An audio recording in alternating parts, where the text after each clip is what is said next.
Custo de vida, emprego e desemprego, cesta básica, tarifas públicas, salário mínimo. Agora, na Brasil Atual, a análise do DIEESE.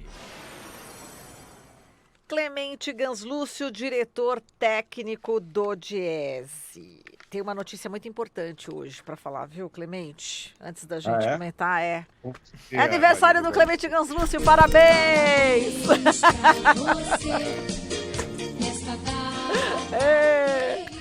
Parabéns, Clemente! Muitos anos de vida para você!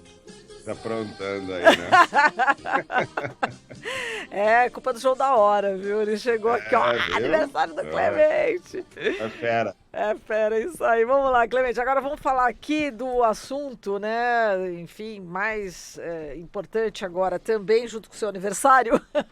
Vamos lá. Empresas que são condenadas, né, pelo TST por discriminar trabalhador endividado. Nossa, isso acontece, não é isso, Clemente? As empresas discriminam esses trabalhadores? Que horror, hein? Bom, Marilu, infelizmente isso acontece. Felizmente a justiça toma decisões importantes no sentido de coibir esse tipo de prática que vem sendo, infelizmente, adotada por algumas empresas, e não são só pequenas empresas, grandes empresas como bancos, por exemplo, têm sido multados em valores de 100, 300, 500 mil reais por aplicarem medidas que visam limitar o acesso de pessoas endividadas a postos de trabalho, inviabilizar a sua participação em processos seletivos ou, muitas vezes, desclassificar trabalhadores, porque, por meio de pesquisas em órgãos que mapeiam as dívidas das pessoas, eles conseguem identificar pessoas que têm problemas de endividamento e acabam sendo afastados, às vezes do posto de trabalho, às vezes de uma ocupação, às vezes de um processo seletivo. A Justiça do Trabalho é muito clara, no caso brasileiro, dizendo que isso não é permitido, é ilegal. As empresas têm sido multadas, têm sido, portanto, penalizadas quando os trabalhadores conseguem identificar que esse é o motivo e tomam a atitude de entrar na Justiça pedindo a reparação desse dano.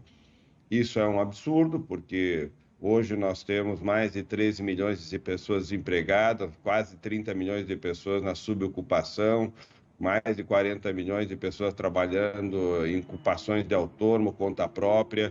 Quando essas pessoas vão ao mundo do trabalho procurando um emprego assalariado, elas muitas vezes o fazem na expectativa de ter uma renda segura para, inclusive, quitar dívidas. São mais de 62 milhões de pessoas no Brasil hoje que têm problemas de endividamento, que têm dificuldades para saldar as suas dívidas.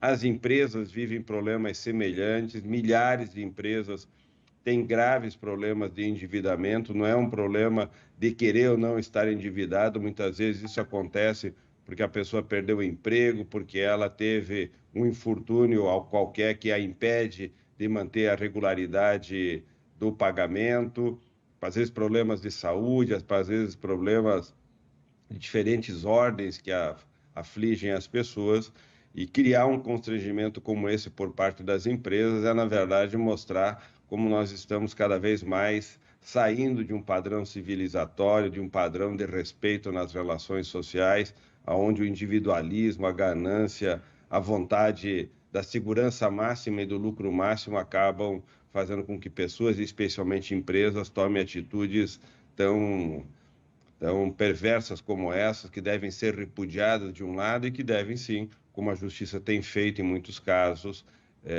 ser coibida de forma determinada, fazendo com que esse tipo de prática não seja reproduzida nos ambientes de trabalho e que os trabalhadores tenham oportunidade de ter uma vida laboral, inclusive para muitos deles enfrentarem e poderem regularizar, muitas vezes, pendências no crédito ou de empréstimos que fizeram ao longo da vida. Marilu. A gente tem que parabenizar, né, os ministros aí do Tribunal Superior do Trabalho que tomaram essa decisão, né? Vou até destacar aqui a frase de um dos ministros, aqui Alexandre de Souza Agra Belmonte. Ora, chega esse absurdo imaginar que o cidadão pode não ser contratado por ter seu nome registrado no SPC ou Serasa? Quer dizer, para ele, tais serviços devem ser utilizados para proteger o crédito e não para inviabilizar o emprego. Realmente, ministros assim que a gente está precisando, não é isso, Clemente? Exato. Não, na Justiça do Trabalho, ministros como esse que têm essa clareza e essa determinação, de outro, o Ministério Público do Trabalho também, com ações importantes no sentido da defesa dos trabalhadores, do direito ao trabalho, ou seja, são órgãos da República que têm cumprido muitas vezes o papel que lhes é determinado pela Constituição, pela legislação brasileira, de defesa do cidadão, de defesa do trabalhador, na verdade, de termos uma sociedade onde os direitos sejam observados por todos e que tenhamos espaço para reivindicar o nosso direito quando ele é atacado, quando ele é aviltado. Muito bem, Clemente, a gente agradece aqui a sua participação. Hoje você está fazendo aniversário. E a festa onde vai ser? Festa? Festa vai ser aí pela cidade, em qualquer canto. Tá certo, depois a gente combina. Tá certo, Clemente, um beijo para você. Até mais, parabéns. Até mais. Falamos Obrigado. aqui com o Clemente Ganslúcio, diretor técnico do Diese.